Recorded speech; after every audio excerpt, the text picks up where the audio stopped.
Shalom. This week we continue the story of Exodus with Parshat Vaera, Exodus chapters 6 through 9. This section contains the first 7 plagues. Now, regulars to our weekly Shabbat worship services have heard me each week focus my message around the commentary of Rashi. Rashi is an acronym for Rabbi Solomon ben Isaac Shlomo Yitzchaki, one of the most influential Jewish commentators in Jewish history. Born in northern France in 1040, his interpretations are legendary. He is considered by many to be the father of all commentators.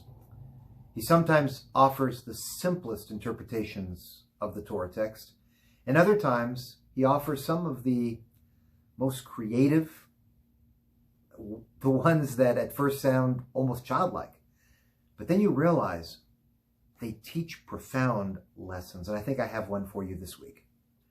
In the 7th chapter of Exodus, the 19th verse, we read about the first plague, where it says, "And the Lord said to Moses, say to Aaron, take your rod and hold out your arm over the waters of Egypt, its rivers, its canals, its ponds, all its bodies of water, that they may turn to blood.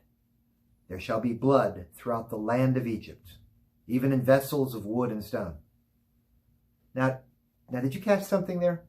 Yeah, the words Emor el Aharon, say to Aaron. Now that's odd. Why does God say to Moses to say to Aaron to do it? Couldn't Moses use his staff and do the same thing? I mean, it's not like he hasn't used his staff before, or it's not like he won't use his staff after for some pretty significant and miraculous moments. So Rashi catches that strange phrase that's added, say to Aaron, and brings us a rabbinic legend. That legend is that when it came time to bring this first plague, as well as the plague of frogs, both affecting the rivers, Moses told God he couldn't do it. He couldn't smite the waters.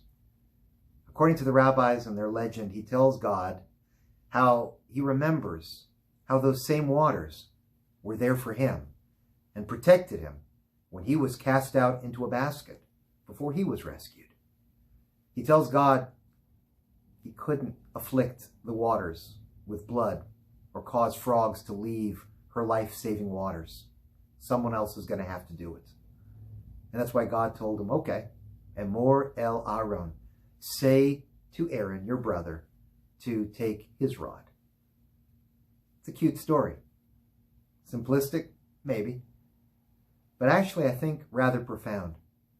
I don't think the water really cares here. But I also don't think this legend, like most legends that the rabbis teach, should be taken literally.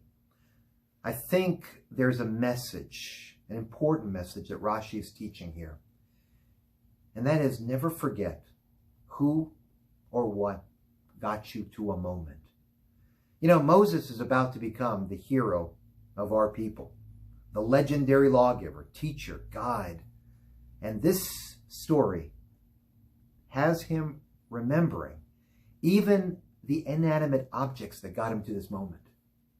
And Moses isn't going to forget them. That's a legend to remember. You know, sometimes we forget the people who brought us to where we are. We forget the teachers who educated us. We forget the institutions that prepared us. We forget the friends, the partners, the family who nurtured us. I can tell you what Rashi's lesson teaches me this week. And that is, whenever you are at a whenever you're at an exciting moment in your life, you should pause and remember to offer gratitude to the people who got you there.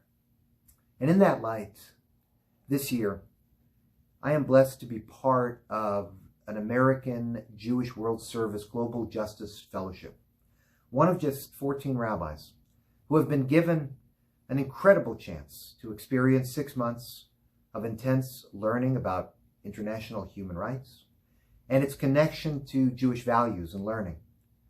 Next week, please God, I will be in Guatemala, seeing conditions there on the ground for a week.